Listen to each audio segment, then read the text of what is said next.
Hello and welcome back to Paul the Storytellers. I'm sharing meaningful stories here, and if you're considering liking it and subscribing it, it would be a great help to me. Now, let us begin with another touching stories with the narrative voice of my friend Mary. Let us begin.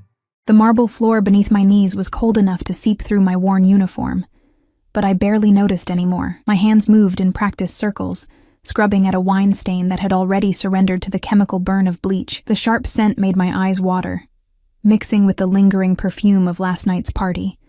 Something floral and expensive that I could never afford even if I saved a year's wages. I was invisible here. That was the point.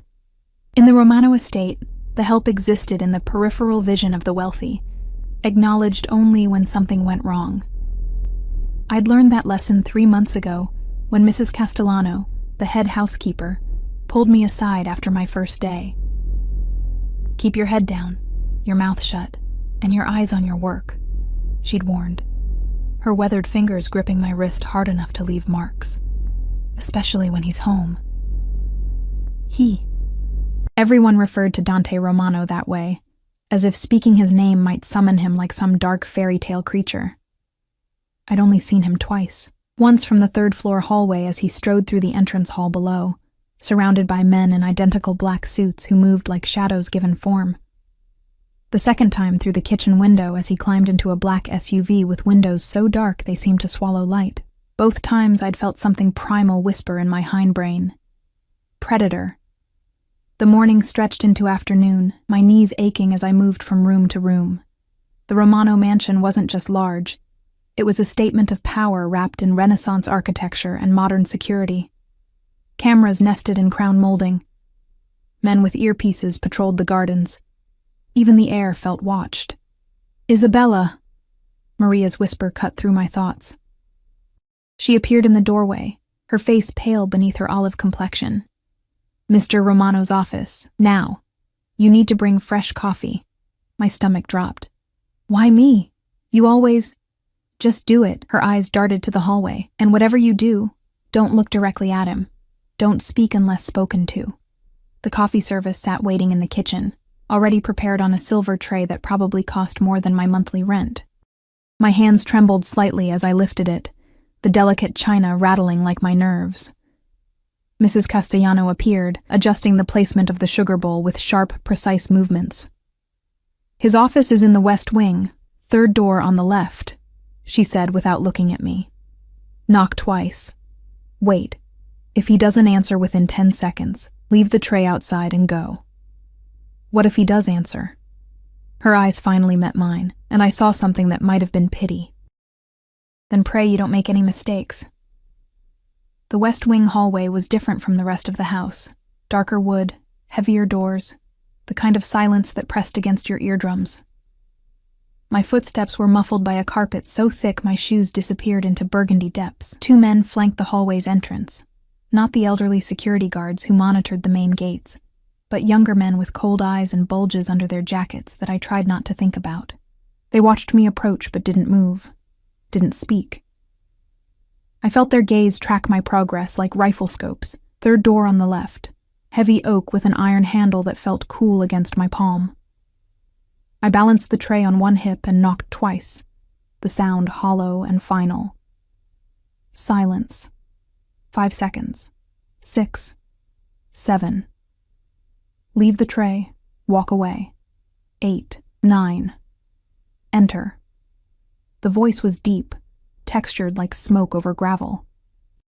It bypassed my ears and went straight to my spine, triggering every instinct that had kept my ancestors alive when things with teeth hunted in the dark. The handle turned easily. The door swung open on silent hinges. Dante Romano's office was a study in controlled chaos. Floor-to-ceiling bookshelves lined 2 walls, filled with leather-bound volumes that looked actually read rather than decorative. A massive desk dominated the space, its surface covered in papers, tablets, and 3 different phones. But it was the man behind the desk who stole every bit of oxygen from my lungs. He was younger than I'd imagined, early 30s perhaps, with the kind of face that artists had been trying to capture since the Renaissance. Sharp jawline shadowed with deliberate stubble. dark hair that fell across his forehead in a way that suggested he'd run his hands through it recently. Eyes so dark they were nearly black, currently focused on the document in his hand. He wore a white shirt with the sleeves rolled up, revealing forearms corded with muscle and marked with scars that told stories I didn't want to know. No tie.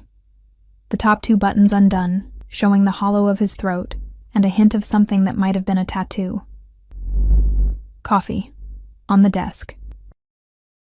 I moved forward, hyper-aware of my own breathing, the slight rattle of china, the way my uniform suddenly felt too tight and too cheap. The tray found the only clear space on his desk.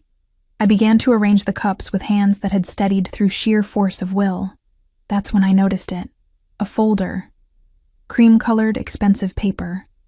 Open just enough to show a photograph clipped to the top page. A man's face I recognized from the news 3 months ago. Missing, the headlines had said. Presumed dead came 2 weeks later. My hand slipped. The sugar bowl tipped, sending a cascade of white crystals across the open folder, across the photograph, across what looked like financial documents stamped with red letters I couldn't quite read before. Don't move. I froze. The sugar continued its slow scatter, individual grains catching light like tiny diamonds as they settled into the creases of the papers. Dante Romano stood. The movement was liquid, controlled, the way apex predators move when they've spotted prey. He came around the desk, and suddenly the office felt much smaller. He smelled like cedar and something darker. Gunpowder, maybe, or just danger-given scent. He stopped inches away, close enough that I could see the flecks of amber in his nearly black eyes. Close enough to count the days of stubble on his jaw. Close enough to feel the heat radiating from his body like standing too close to a fire. Look at me! Every instinct screamed to obey Mrs. Castellano's warning. Keep my eyes down. But his voice carried the weight of absolute authority, the kind that didn't expect to be denied. I looked up. His eyes held mine, searching for something. I felt pinned, displayed, every secret suddenly visible. One hand reached past me. I flinched before I could stop myself, and his fingers paused an inch from the folder. What's your name? His voice was quieter now, but no less commanding. Isabella. It came out as barely a whisper. Isabella Chen. Chen. He said it slowly, as if tasting the syllables. You're new. It wasn't a question, but I nodded anyway. 3 months, sir. And in 3 months, Isabella Chen, has no one taught you that curiosity in this house is... He paused, his gaze dropping to the ruined folder, then back to my face. Dangerous? I didn't mean... I wasn't trying to... The words tangled on my tongue. It was an accident. I'm sorry. Please, I need this job. I can't... Shh. The sound was almost gentle. His hand moved again, and this time I didn't flinch as his fingers brushed a strand of hair that had escaped my bun, tucking it behind my ear with a tenderness that seemed completely at odds with everything I'd heard about him. Accidents can be forgiven once. His touch lingered a moment too long, his fingers trailing down the curve of my jaw before falling away. I couldn't breathe, couldn't think. Every nerve ending fired warnings that my brain couldn't quite interpret. Sir, I should clean. Leave it. He stepped back, creating space that my lungs desperately needed. Get out. I didn't need to be told twice. My legs carried me toward the door on autopilot, the tray forgotten, my heart hammering against my ribs like it was trying to escape my chest. Isabella. I stopped, hand on the door handle. You have very expressive eyes. Did you know that? There was something in his voice I couldn't identify. I can see everything you're feeling. Fear, confusion, a pause. Attraction. Heat flooded my face. Don't lie to me. Ever. The command was absolute. I despise liars more than I despise traitors. At least traitors have the courage of their convictions. I turned slowly. He stood by his desk, one hand resting on the sugar-scattered folder, his expression unreadable in the afternoon light filtering through bulletproof windows. You may go. But Isabella? His lips curved into something that wasn't quite a smile. I'll be seeing you again. Soon. The door closed behind me with a soft click that sounded like a cell locking. I made it halfway down the hallway before my legs gave out. I pressed my back against the wall, sliding down until I sat on that plush burgundy carpet, my uniform bunched around my thighs, my breath coming in short gasps. What had just happened? One of the guards appeared, looking down at me with professional disinterest. "You need to move. This area isn't for staff." I scrambled to my feet, mumbling apologies, and practically ran back toward the safety of the kitchen. Maria caught me at the servants' entrance, her eyes wide. "You're alive," she breathed. "Thank God. I heard... Someone said you spilled something in his office. Isabella, are you insane?" "It was an accident." My voice sounded strange, disconnected. "Accidents don't matter to men like him."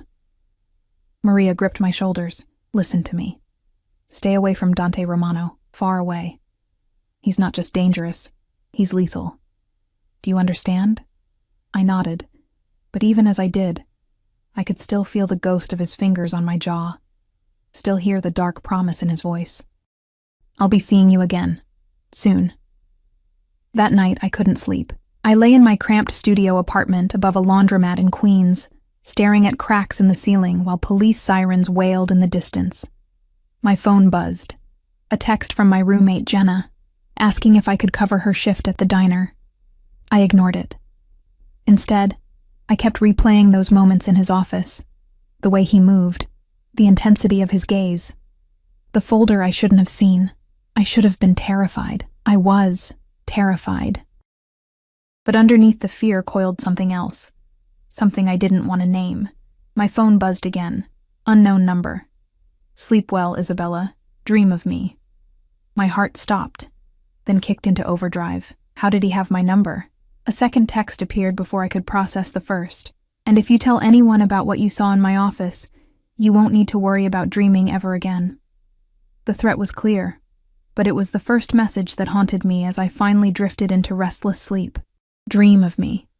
As if I had any choice. The next morning arrived too quickly, dragging me from nightmares where dark eyes watched me from shadows and sugar scattered across photographs of dead men.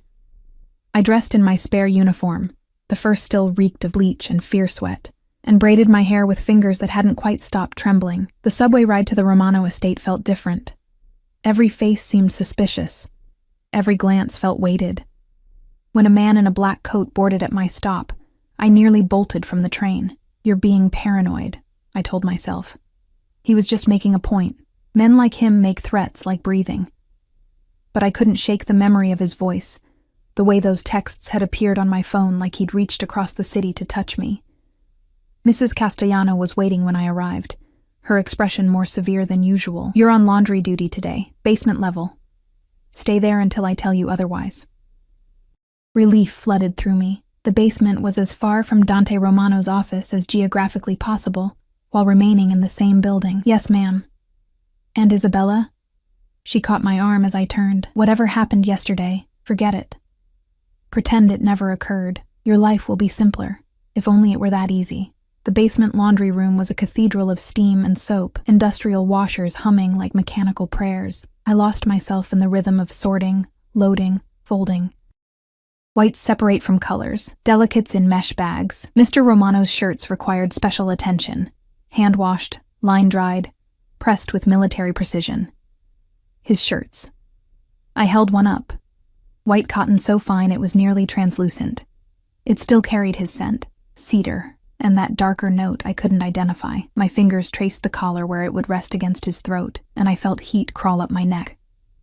"Stop it. He's dangerous. He threatened you." But danger, I was learning, had its own terrible magnetism. Well, the little maid who lived. I spun around, nearly dropping the shirt. A woman stood in the doorway, early 20s, blonde hair styled in waves that cost more than my rent, wearing a cream silk dress that probably cost more than my car. Her smile was sharp enough to cut. "I'm sorry. Can I help you?" I kept my voice neutral, respectful. She laughed, a sound like breaking glass. "Help me? Oh, darling, no. I'm here to help you." She sauntered closer, heels clicking on concrete. "I'm Valentina Corsini. Perhaps Dante mentioned me?" He hadn't. "No, ma'am." "Ma'am." She tested the word like it was poisonous. How quaint. Let me guess, you're the new plaything? The fresh face he's decided to fixate on this week? My stomach twisted. I don't know what you mean, I'm just a maid, right? Valentina circled me slowly, appraising. That's what they all say at first. The waitress from Catalano's, the bartender from his club in Manhattan, the law student he picked up at some charity function. Her finger trailed along the washing machine's edge. Do you know what they all have in common? I didn't want to know. Ma'am, I really need to... They're all gone now. She stopped directly in front of me, her perfume cloying and sweet. Dante gets bored. And when he's bored, well, people tend to disappear from his life. Sometimes literally. The threat hung between us like smoke. I haven't done anything, I said, hating how my voice shook. I spilled sugar, that's all. Sugar. Valentina's laugh was uglier this time. Is that what we're calling it? Listen, I'm going to give you advice because unlike Dante, I'm actually capable of mercy. Run. Quit this job. Move to another state if you have to. Because if you stay... She leaned in close, her breath hot against my ear. You'll either end up broken or buried. Those are the only two options with men like him. She pulled back, her smile restored to its polished perfection. Consider yourself warned, Isabella Chen. She knew my name. Of course she did. Valentina left in a cloud of expensive perfume and implied violence. I stood among the laundry, my hands clutching Dante's shirt hard enough to wrinkle the pristine fabric, my mind racing. Run, she'd said. Every logical cell in my brain agreed. But I needed this job. More than that.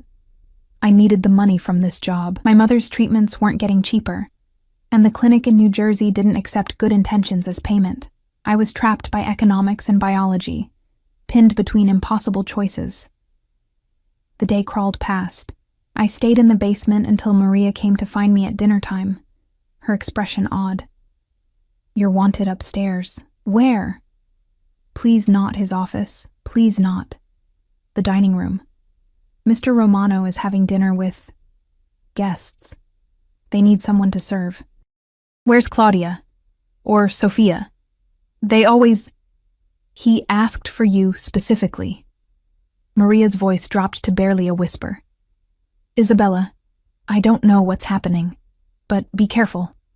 Valentina Corsini arrived this morning. She never comes here unless she's marking territory. The dining room was a masterpiece of old-world elegance, a table that could seat 20, crystal chandeliers that threw rainbow fractals across walls, hung with paintings I recognized from art history classes I'd taken in another lifetime when college seemed possible. Dante sat at the head of the table, flanked by 4 men I didn't recognize. Valentina occupied the seat to his right, her hand resting possessively on his forearm. But it was the man across from him who made my blood run cold. I knew that face, not from the photographs in Dante's office, but from my own life. Marco, my ex-boyfriend. The reason I'd had to move apartments 3 months ago. His eyes met mine across the room, and something flickered there. Surprise, then calculation, then a smile that made my skin crawl. Ah, the wine, Dante said, his gaze finding me with laser precision. Isabella, pour for our guests. My hands somehow remembered how to function. I moved around the table with the bottle, something Italian and probably older than me, filling crystal glasses with ruby liquid that caught the light like blood. When I reached Marco, his hand shot out, catching my wrist. The wine sloshed dangerously close to the rim. Bella, he said, voice dripping false warmth. What a small world. You two know each other? Dante's question was casual, but I heard the edge beneath it, sharp as a razor. Old friends, Marco said before I could respond. His grip on my wrist tightened. Very close friends. Isn't that right, baby? I tried to pull away. He held firm. Let her go. Dante's voice was quiet, too quiet. The temperature in the room dropped 10 degrees. Marco's smile faltered, but he kept his grip. We're just catching up. It's been what? 3 months since you disappeared on me? Since you... I said let her go. Dante stood, the movement liquid and terrifying. Now, this time, Marco released me. I stumbled back, nearly dropping the wine bottle. My apologies, Marco said, but his eyes promised retribution. I didn't realize she was under your protection. She works for me. That's all the protection she needs. Dante moved around the table with predatory grace. He took the wine bottle from my shaking hands, his fingers brushing mine in a touch that felt deliberate. Isabella, go to the kitchen. You're done for tonight. But, sir, I haven't finished. I said go, I went. But not before I caught the look that passed between Dante and Marco. Something primal and violent, a promise of pain wrapped in civilized clothing. The kitchen was chaos. A dozen staff members preparing courses I couldn't name. I found a corner near the industrial refrigerators and tried to steady my breathing. Marco was here. In this house. At Dante Romano's table, the universe had a sick sense of humor. Miss Chen. One of the guards appeared, the same one from yesterday's hallway. Mr. Romano wants to see you. His private study. Now? Now. The private study was different from his office. Smaller, more intimate. Leather chairs faced a fireplace where flames crackled and popped. Bookshelves lined the walls, but these books looked personal, loved, their spines creased from actual reading. Dante stood by the window, his back to me, one hand holding a glass of amber liquid that caught the firelight. Close the door. I obeyed. The lock clicked with terrible finality. How do you know Marco Santino? He didn't turn around. We dated. Briefly. It ended badly. Define badly. I didn't want to answer, but something in his posture suggested that silence wasn't an option. He became possessive, controlling. When I tried to end it, he didn't take it well. Did he hurt you? The question was so soft I almost didn't hear it. Not physically, but he wanted to. Finally, Dante turned. His eyes were molten in the firelight, twin points of barely controlled rage. I can see it in the way you looked at him. Terror. And something else. Shame, perhaps? I'm not ashamed of... You should be ashamed of him, of his weakness. Dante crossed the room in 3 long strides. Men who hurt women aren't men at all. They're parasites wearing human skin. He was close now. Too close. I could see the pulse beating in his throat, count the individual lashes framing those impossible eyes. Why does he matter to you? I asked, finding courage I didn't know I possessed. Marco, why is he at your table? Business. The word was clipped, final. He represents certain interests in Brooklyn. Interests I'm acquiring. So you're going to work with him. I'm going to destroy him. Dante's hand rose, his knuckles brushing my cheek with devastating gentleness. But first, I'm going to make him watch me take everything he ever thought was his. My breath caught. I'm not his. I was never, I know. His thumb traced my lower lip, his eyes tracking the movement with an intensity that made my knees weak. But he thinks you are, and that's enough. Enough for what?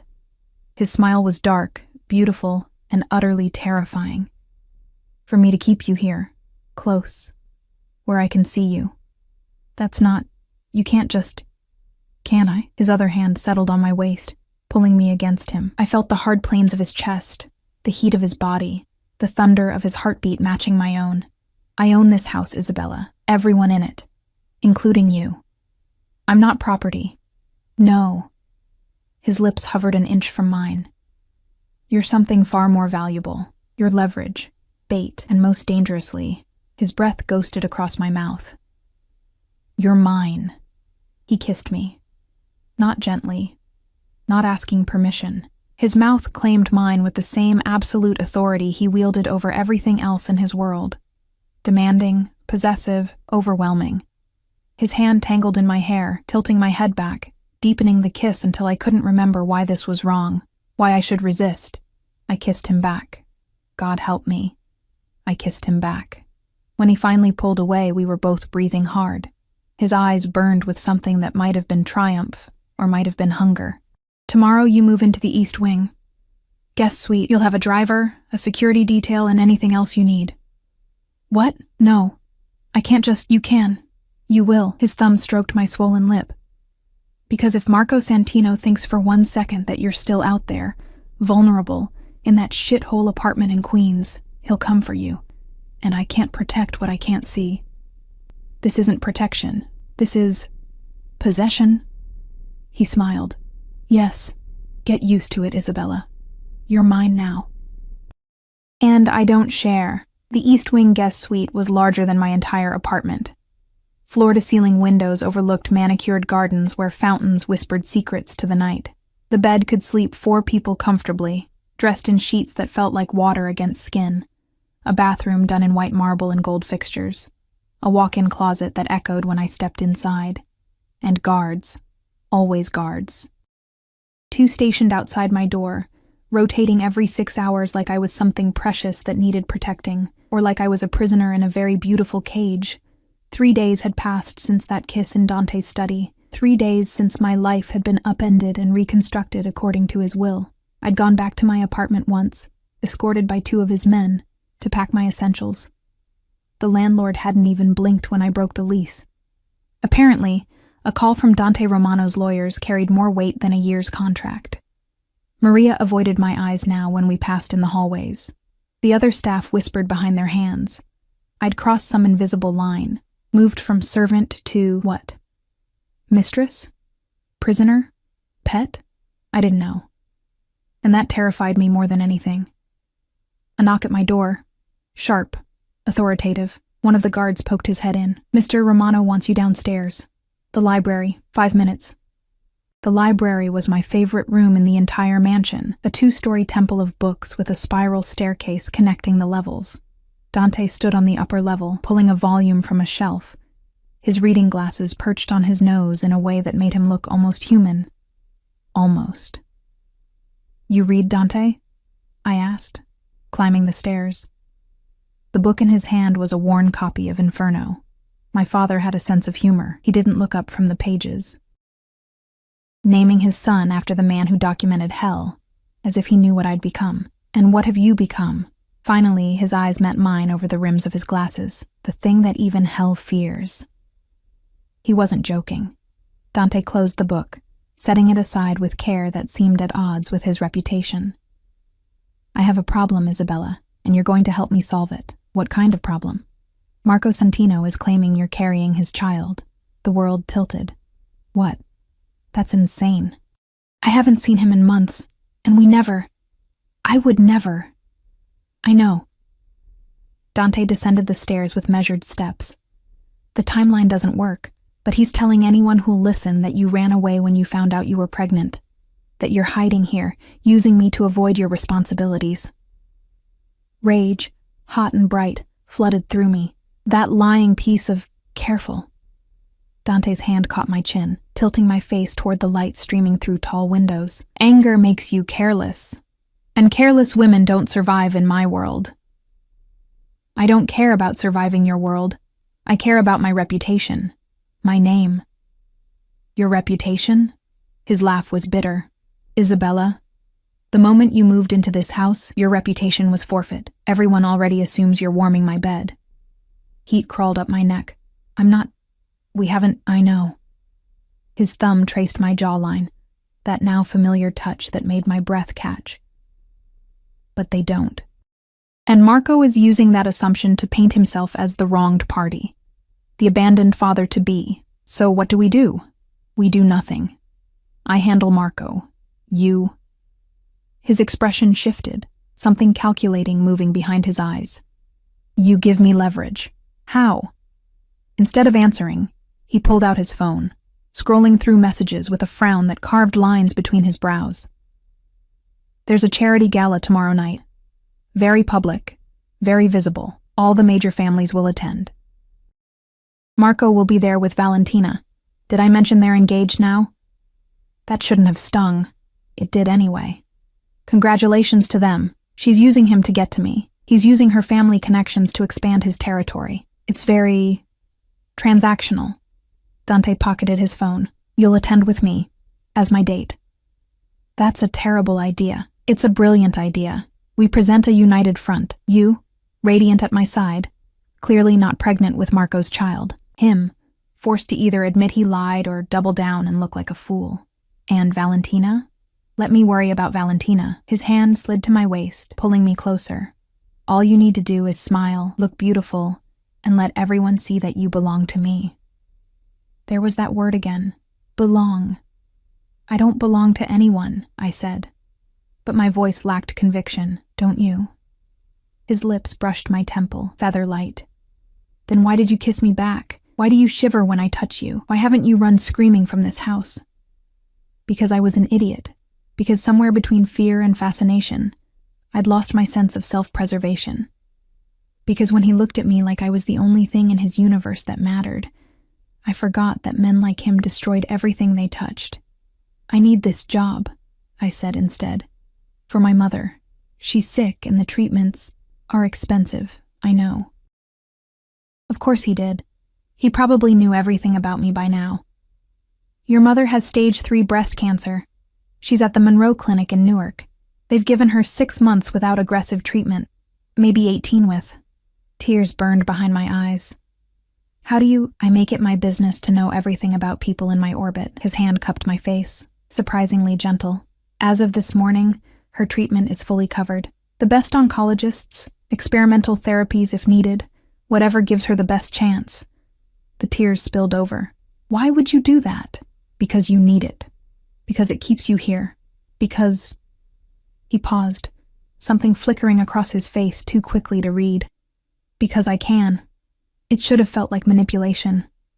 It probably was manipulation, but standing there in his library, surrounded by books and bulletproof windows, I couldn't bring myself to care about the why.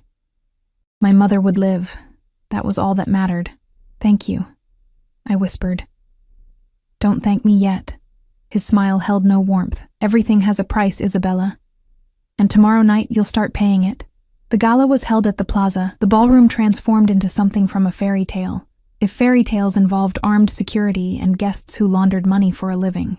Crystal chandeliers dripped light onto marble floors. Ice sculptures melted slowly in corners. Women draped in diamonds and designer gowns circulated like beautiful, dangerous fish. And I was one of them. The dress Dante had sent to my room was a masterpiece. Midnight blue silk that clung to curves I didn't know I had before falling in a waterfall of fabric to the floor. A single diamond on a platinum chain rested against my collarbone. Heels that added 4 inches and made me feel like I was walking on knives. Dante met me at the base of the mansion's grand staircase, looking devastating in a black tuxedo that had definitely been tailored for his body specifically. His eyes traveled over me slowly, possessively, and I felt that look like a physical touch. Perfect, he murmured, offering his arm. They'll eat their hearts out. The car was waiting, a sleek black Mercedes with windows so dark I couldn't see inside until the door opened. 2 more cars fell into formation ahead and behind us as we pulled away. A convoy. Because even attending a charity gala required military-level security. Nervous? Dante asked, his hand finding mine in the dim interior. Terrified. Good. Fear keeps you sharp. His thumb traced circles on my palm, a gesture that should have been comforting but felt more like branding. Remember, you're with me. That means you're untouchable. No one will dare approach you without permission. And if Marco tries? Then I'll remind him why crossing me is a death sentence. He wasn't exaggerating. The plaza's entrance was a gauntlet of photographers and reporters, cameras flashing like lightning as couples ascended red-carpeted steps. I recognized faces from tabloids and news broadcasts, politicians, celebrities, people whose names carried weight that could topple governments. And then there was us. The camera flashes intensified as we emerged from the car, questions shouted from all directions, most of which I couldn't parse through the noise. But Dante moved through the chaos like Moses parting the Red Sea, one hand on my lower back, his body a wall between me and the hungry press. Inside, the ballroom was breathtaking. A string quartet played Mozart. Waiters circulated with champagne and hors d'oeuvres that were more art than food.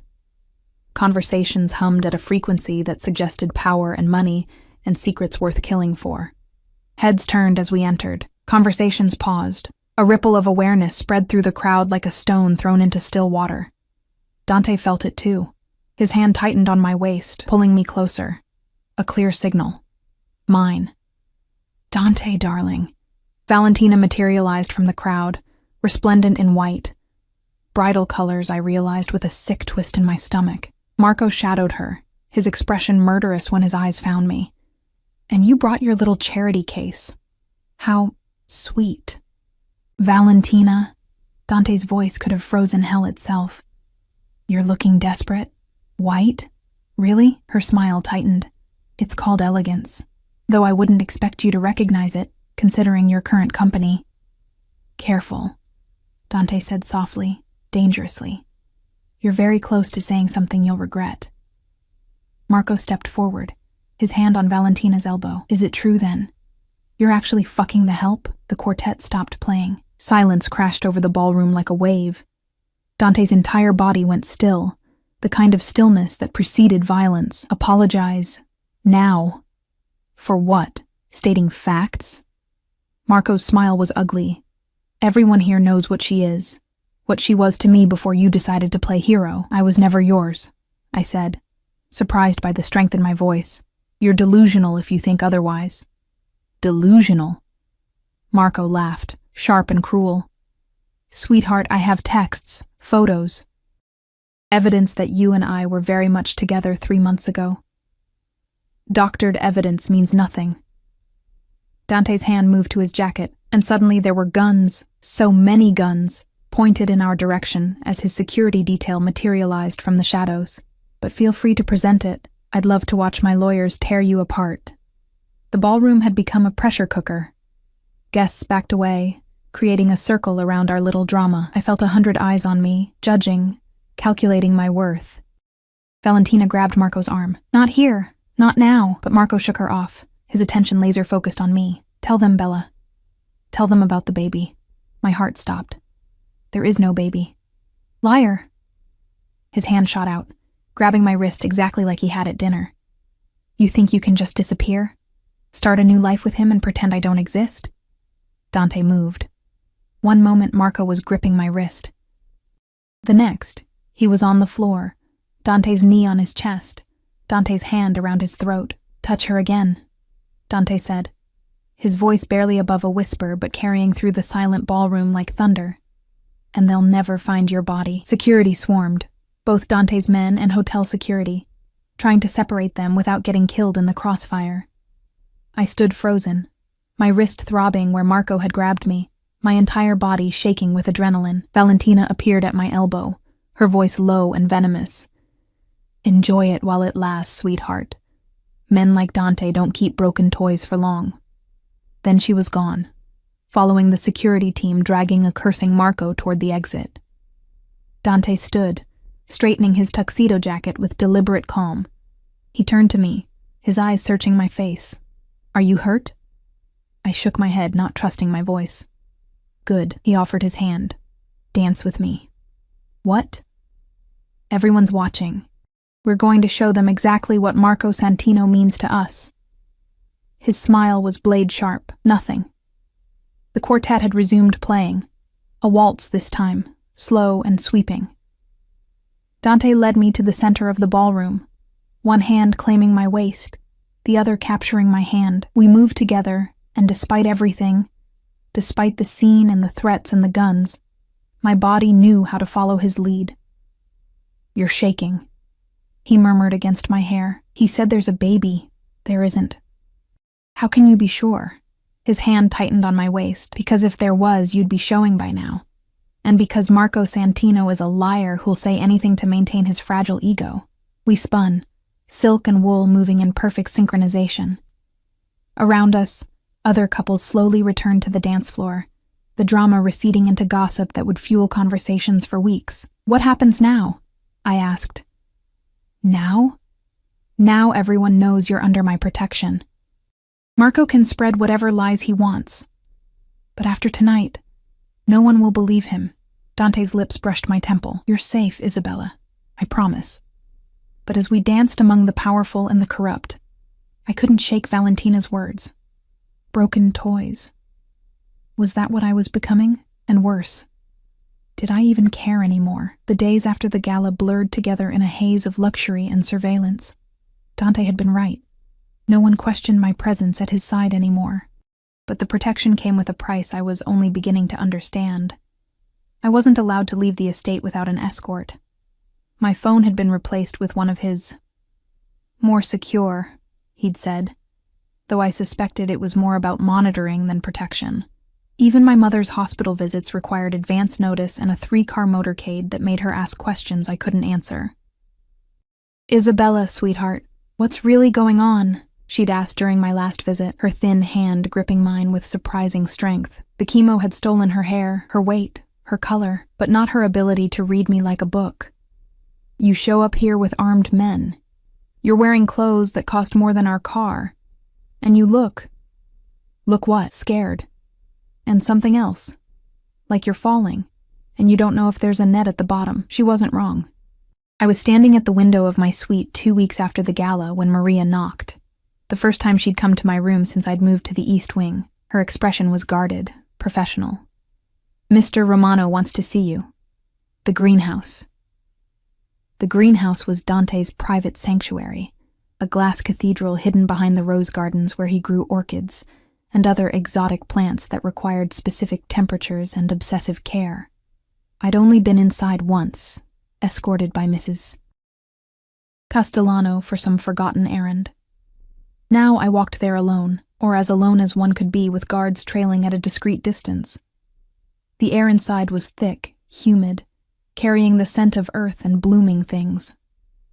Dante stood at the far end, tending to a rare orchid with surgical precision, his sleeves rolled up, dirt under his fingernails. The sight was so incongruous. This man who ordered deaths like normal people ordered coffee, nurturing something delicate, that I stopped in my tracks. "Close the door," he said without turning. I obeyed. The glass door sealed with a soft click, cutting off the outside world. "Do you know what these are?" He gestured to the orchid, its petals a deep purple that was almost black. "Flowers? Paphiapetalum rothschildianum." He spoke the Latin like a prayer. "They take 15 years to bloom from seed. 15 years of perfect conditions, constant care, unwavering attention. One mistake, one day of neglect, and they die." His fingers brushed a petal with devastating gentleness. "Some things are worth the patience. Is there a point to this botany lesson?" Finally, he looked at me. His eyes held something I couldn't name. Possession, certainly, but underneath that, something almost vulnerable. "You've been avoiding me. I've been here. In your house. Under your guards. How much more available can I be? Physically present. Emotionally absent." He set down his gardening tools, wiping his hands on a cloth. "You haven't asked me for anything. Haven't tried to leave. Haven't even questioned why you're still here when Marco's lies have been thoroughly discredited. Because I didn't want to know the answer. Because knowing would make this real, would force me to confront what was happening between us. Why am I still here, Dante?" He crossed the distance between us in 3 long strides. "Because I want you here. Because the thought of you out there, vulnerable, makes me want to burn down the entire city until you're safe. Because..." A phone buzzed. He pulled it from his pocket, his expression darkening as he read the message. "We need to go. Now." "Go where?" "The hospital. Your mother." My heart stopped.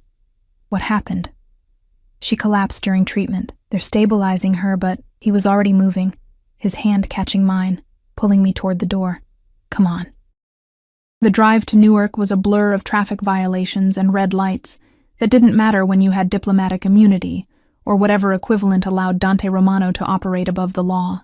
I sat in the back of the Mercedes, my hand gripped in his, my mind spinning through worst-case scenarios. "She'll be fine," Dante said, but even he didn't sound convinced. The Monroe Clinic was chaos when we arrived.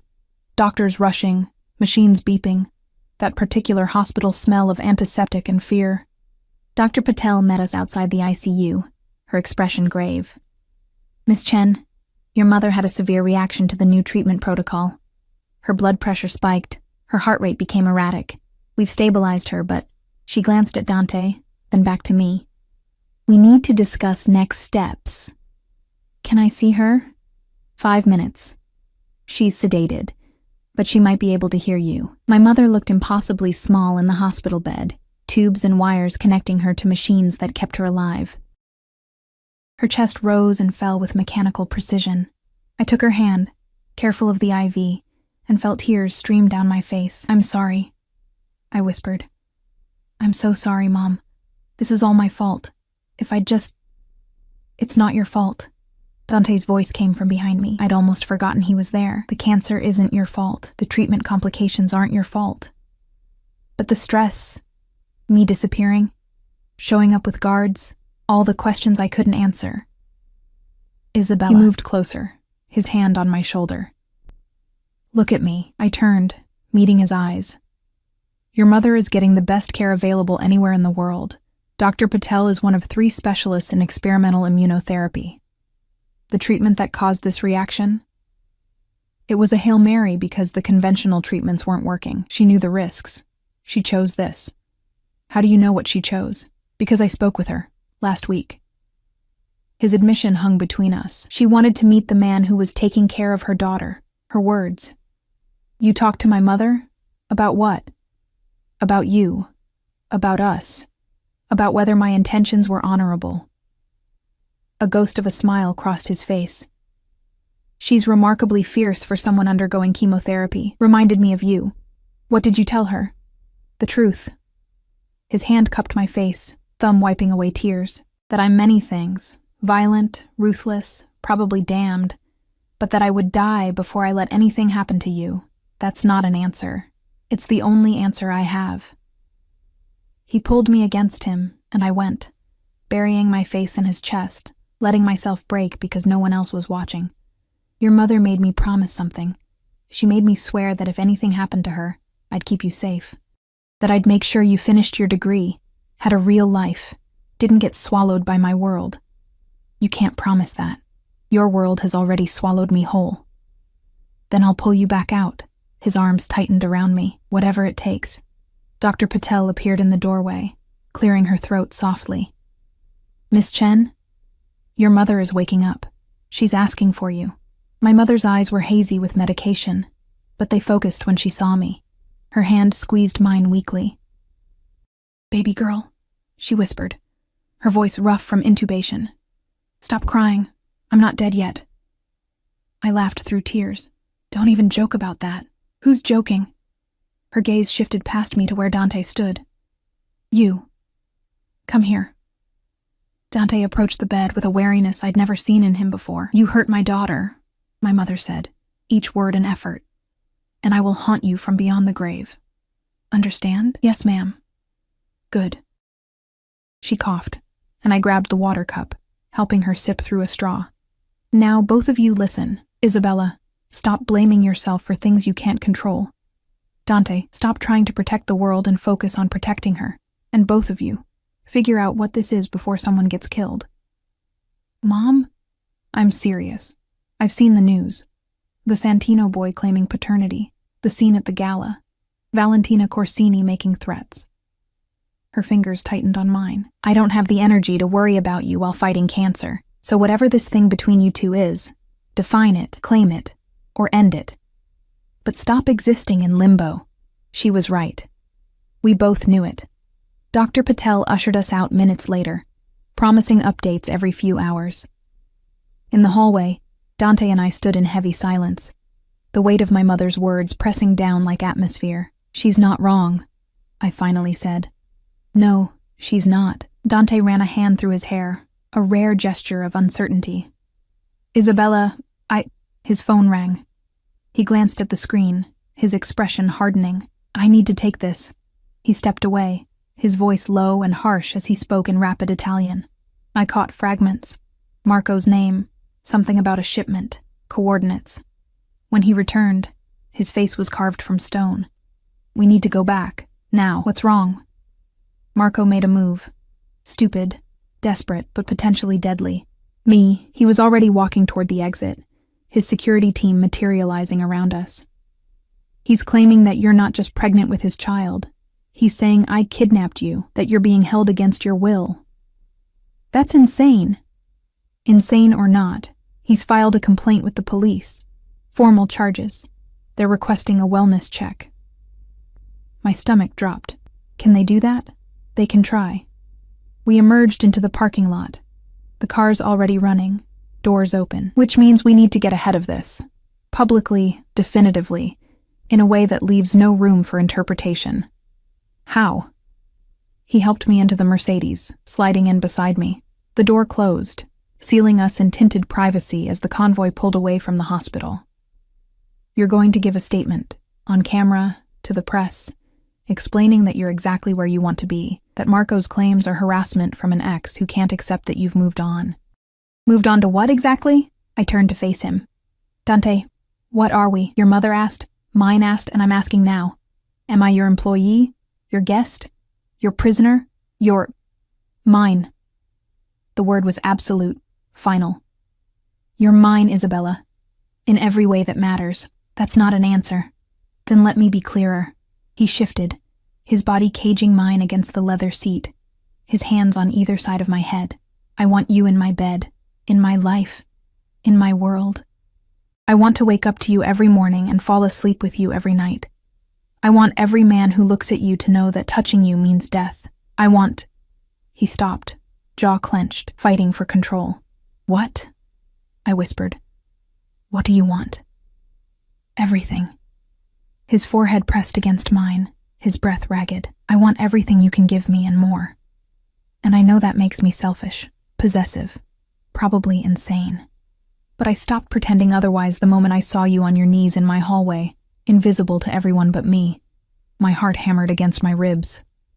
This is crazy. I know. You're dangerous. I know. I should run as far from you as possible. I know. His lips brushed mine, featherlight. But you won't. Because you feel it too, this thing between us. It's not logical, not safe, probably not healthy, but it's real. He was right. God help me, he was right. Not the tentative, confused kiss from his study. This was deliberate, claiming, a choice made with open eyes. My hands fisted in his hair, pulling him closer, and he groaned against my mouth, his control finally shattering. We broke apart when the car stopped, both breathing hard. We're home, the driver said through the partition, his voice carefully neutral. Dante's eyes burned into mine. Tonight. After the press conference, after we deal with Marco's bullshit. Tonight, we finish this conversation. Agreed? I nodded, not trusting my voice. Good. He straightened his tie, his mask of control sliding back into place. Now let's go destroy Marco Santino's credibility once and for all.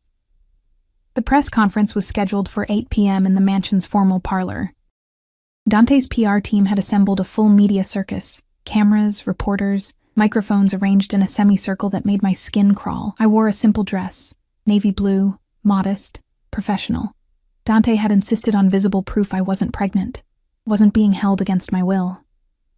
The diamond necklace he'd given me for the gala rested against my collarbone, a silent claim of ownership. The questions came fast and brutal. Miss Chen, is it true you're carrying Marco Santino's child? No. I have never been pregnant. Why would he make such a claim? You'd have to ask him.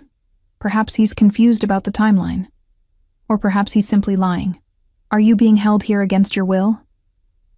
I looked directly into the camera. I am exactly where I choose to be. And your relationship with Dante Romano? Dante's hand found mine under the table, squeezing gently. Personal, I said firmly. And none of your business. The conference ended 20 minutes later. As the media filed out, Dante's lawyer approached with a tablet showing social media already exploding with our interview. Marco's story is falling apart, he reported. His own associates are distancing themselves. And Valentina Corsini just released a statement ending their engagement. Dante's smile was cold. Good. Make sure he knows that every lie, every claim, every breath he wastes on this crusade will cost him. Territory, respect, everything he's built. Already done, sir. When we were finally alone, Dante pulled me into his study. Our study now, the place where this had all begun. You did well tonight, he said, pouring 2 glasses of whiskey. I told the truth. That's what made it effective. He handed me a glass, his fingers lingering on mine. Isabella, about what I said in the car. Don't. I set down the glass. Don't take it back. Don't qualify it.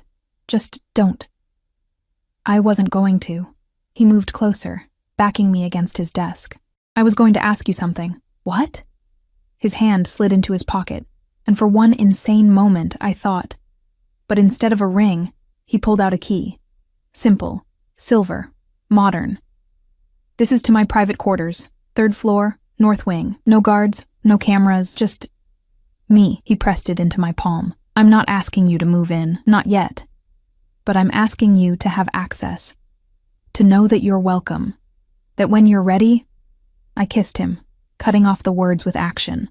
The whiskey glass fell from his hand, shattering on the hardwood floor, but neither of us noticed. His hands gripped my waist, lifting me onto the desk, papers scattering as he stepped between my legs. Isabella, he breathed against my neck. If we do this, no more talking. My fingers worked at his tie, his buttons. We've talked enough. He pulled back just enough to meet my eyes. Once we cross this line, there's no going back. You understand that? I don't want to go back. Something fierce and possessive flared in his expression. Then you're mine. Completely. Say it. I'm yours. Again. I'm yours, Dante. Completely. He claimed my mouth with a kiss that tasted like victory and surrender all at once. I woke wrapped in Egyptian cotton, and Dante's arms, sunlight streaming through windows I didn't recognize. His bedroom, our bedroom now I supposed, was all dark wood and masculine simplicity. So different from the ornate guest suite I'd occupied. Personal. Real. He was already awake, watching me with an intensity that should have been unnerving, but instead felt like coming home. Good morning, he murmured, his voice rough with sleep and something darker. Morning. I traced the scar on his shoulder. A puckered line that spoke of violence survived. How long have you been awake? An hour. Maybe more. I like watching you sleep. You look peaceful. His fingers traced lazy patterns on my bare shoulder, like the world hasn't touched you yet. The world has definitely touched me. Not like I have. His smile was wicked, possessive. Not like I will again. Heat flooded through me, memories of last night written on my skin in the form of marks his mouth had left. We'd christened his desk, then his couch, then finally made it to his bed as dawn painted the sky pink. My phone buzzed from somewhere on the floor, the new one Dante had given me. He reached down, retrieving it with easy grace, his expression darkening as he read the screen. Marco's been arrested. I sat up, clutching the sheet to my chest. For what? Fraud, extortion, making false statements to police. Dante handed me the phone showing a news article with Marco's mugshot. And that's just the beginning. My lawyers are preparing a defamation suit. By the time we're done, he'll wish he'd never spoken your name. I should have felt triumphant. Instead, I just felt tired. Will it ever really be over? With men like Marco? Not until they're either broken or dead. Dante's hand cupped my face, tilting it toward him. But he can't touch you. Not anymore. Not ever. A knock at the door interrupted us. Sir? One of the guards, his voice carefully neutral. Dr. Patel is calling. It's about Miss Chen's mother. My heart stopped. Dante was already moving, pulling on pants, tossing me his shirt. I fumbled with the buttons as he answered his phone, his expression unreadable. Yes, I understand. We'll be there within the hour. He ended the call, his eyes finding mine. She's awake, fully conscious, vitals stable. Dr. Patel says the crisis has passed. Relief crashed over me so hard I nearly collapsed. Dante caught me, his arms steel bands holding me upright. Get dressed, he said gently. Let's go see your mother. The hospital room felt different this time. Sunlight instead of fluorescent urgency. My mother sat propped up against pillows, color returning to her cheeks, arguing with a nurse about her breakfast options. I don't care if it's doctor approved. It tastes like cardboard soaked in sadness, she was saying as we entered. Mom. She turned, her face lighting up despite the exhaustion lining it. Baby girl. And you brought your... what do I call him? Boyfriend sounds too teenage. Lover sounds too scandalous for a Catholic mother to say. Dante is fine, Mrs. Chen, Dante said. His usual commanding presence somehow gentled in her presence. Dante, then. She gestured to the chairs beside her bed. Sit. Both of you, we need to talk. Dr. Patel had followed us in, tablet in hand. The immunotherapy is working. Better than we hoped, actually. The initial reaction was severe, but your body is responding well to the treatment. If this trajectory continues, we're looking at full remission within 6 months. 6 months. The number hung in the air like a miracle. That's incredible, I breathed, gripping my mother's hand. It's expensive, my mother corrected, looking at Dante. Which brings me to what we need to discuss. I can't keep accepting your charity. It's not charity, Dante interrupted. It's investment. In what? In Isabella's peace of mind, in your health, in... He paused, seeming to choose his words carefully. In family. My mother's eyes sharpened. Family? I love your daughter, Mrs. Chen. The words fell from his lips with the same absolute certainty he used when ordering deaths. I know it's fast. I know my world is dangerous. I know I'm probably the last man you'd choose for her. But I love her. And I'm going to spend the rest of my life proving I'm worthy of her. The room went silent. Even the machines seemed to hold their breath. Isabella? My mother's attention shifted to me. How do you feel about this declaration? I looked at Dante. This complicated, dangerous, impossibly gentle man who'd somehow become my entire world in the space of a few weeks, who'd protected me, claimed me, challenged me, who looked at me like I was the only thing that mattered. I love him too, I said, the truth simple and terrifying. God help me, I do. My mother studied us both for a long moment. Then she smiled, small, knowing, a little sad. Your father would have hated this. I know. He would have said you deserve someone safe. Someone normal. Someone who doesn't have armed guards and enemies who file false police reports. I know that too. But he also would have recognized what I see right now. She squeezed my hand. Someone who would burn down the world to keep you safe. Someone who looks at you like you hung the moon. That's worth more than safety, baby girl. That's worth everything. Tears streamed down my face. Dante's hand found mine, our fingers interlacing. So you have my blessing, my mother continued. But Dante?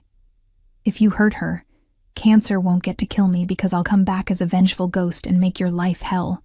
Understood, ma'am? Good. Now get out, both of you. I'm tired and you're both disgustingly in love. It's exhausting to watch.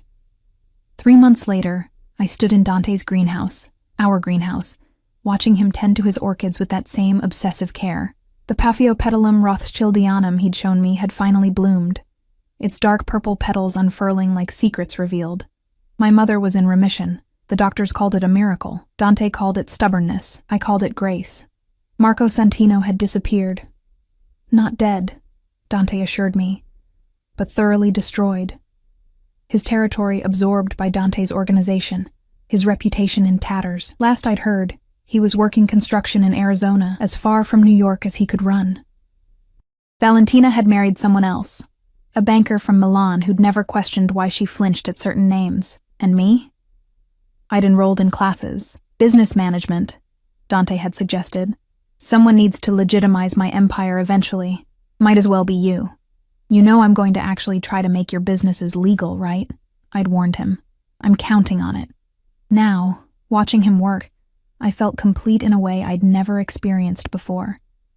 Not the completion that came from another person filling your gaps, but the completion that came from finding someone who challenged you to be whole on your own. You're staring, Dante said without looking up. I'm admiring. There's a difference? One is passive. One is active appreciation. He set down his tools, turning to face me fully. Come here. I crossed to him, settling into his arms like I'd been made to fit there.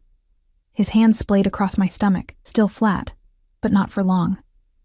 We'd found out 2 weeks ago, an accident born from passion and poor timing and maybe something that wanted to exist despite logic. Dr. Patel had confirmed it yesterday. 8 weeks, healthy, due in late spring. Have you thought about what you want to tell people? I asked. The truth. His hand pressed gently against where our child grew. That you're mine. That this baby is ours, that anyone who has a problem with that can take it up with me directly. Very diplomatic. I'm many things, Isabella. Diplomatic isn't one of them. He turned me in his arms, his expression serious. But I meant what I said. This baby, you, us. This is real. This is forever. I don't do temporary. Good. I reached into my pocket, pulling out a small box, because I don't either. His eyes widened as I opened it, revealing a simple platinum band. No diamonds, no ostentation, just solid metal engraved with coordinates. The exact location where I'd first entered his office, where everything had begun. Isabella. I know you're probably planning some elaborate proposal. Knowing you, it involves fireworks and possibly international incidents. But I don't want elaborate. I took his hand, sliding the ring onto his finger. I just want you.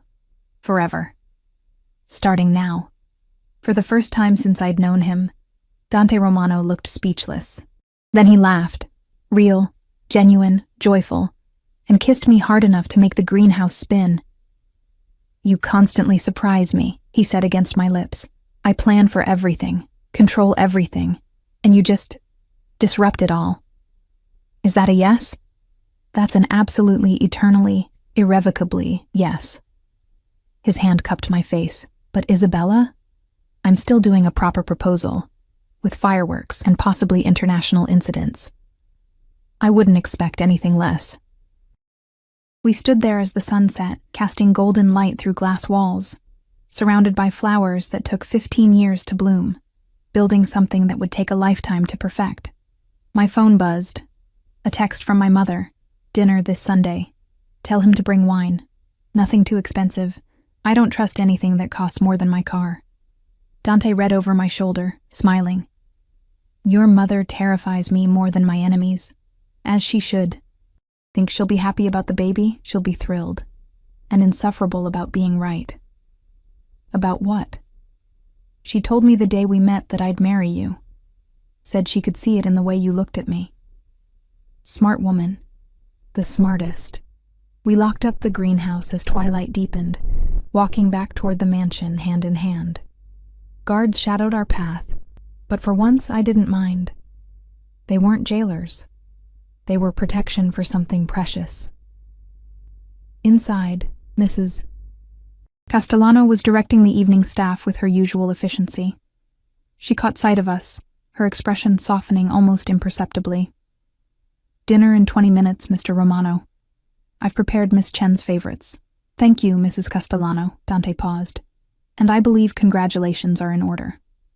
She raised an eyebrow. Sir? Isabella and I are engaged and expecting. For a moment, the unflappable housekeeper looked genuinely shocked. Then her face broke into the first real smile I'd ever seen from her. About time, sir. About time. Word spread through the household like wildfire. By the time we sat down to dinner, champagne, sparkling cider for me, had materialized, along with a cake that Maria swore she just happened to have made. The staff who'd once avoided my eyes now offered genuine congratulations. I'd crossed from outsider to family, from maid to mistress of the house, from invisible to essential. That night, lying in Dante's arms, I thought about the girl who'd been on her knees scrubbing floors 3 months ago, who'd been invisible, exhausted, running on empty in desperation. She was gone now, transformed not by wealth or status, but by being seen, being chosen, being loved. What are you thinking? Dante asked, his fingers trailing through my hair. That I should probably hate you for completely upending my life. Probably. But I don't. I can't. I turned to face him. You terrified me. You still terrify me sometimes. But you also made me feel like I mattered, like I was worth protecting, worth fighting for. You are. His hand settled on my stomach again, that protective gesture that was becoming habit. You're worth everything. Even going legitimate? He groaned. You're really going to make me pay taxes, aren't you? Every single one. The things I do for love. Outside, the city sprawled in all directions, millions of lives intersecting, stories beginning and ending, people finding and losing each other in the chaos. But here, in this room, in this moment, there was only us, Two people who shouldn't have worked, a maid and a mafia boss, vulnerability and violence, innocence and corruption, but somehow, against all logic, we did work. We fit. I love you, I whispered into the darkness. I know, Dante replied, pulling me closer. I've known since the moment you looked up at me in my office. Sugar scattered between us, terror and attraction warring in your eyes. I knew then. You were mine. You just didn't know it yet. Possessive. Always. Obsessive. Absolutely. Protective to the point of insanity. Unquestionably. His lips brushed my temple. And you love me anyway. I love you because of it, not despite it. We fell asleep tangled together, the future stretching before us. Complicated, dangerous, probably chaotic. There would be challenges, enemies. Dante's world didn't simply disappear because we'd fallen in love. But we'd face it together. The girl who'd been invisible had found someone who'd never stop seeing her. And the man who'd controlled everything had found something he couldn't control, wouldn't control. Someone who challenged him, changed him, made him want to be better. Not a fairy tale. Fairy tales didn't involve mafia bosses and death threats, but it was ours. Real, imperfect, and absolutely worth fighting for. In the morning, I'd wake up and start planning our wedding. Dante would go back to running his empire. My mother would continue her treatment. Our baby would keep growing, safe and loved. Life would continue, messy and beautiful in ours. But tonight, we simply existed. Two souls who'd found each other against impossible odds, building something that would last. Forever started now,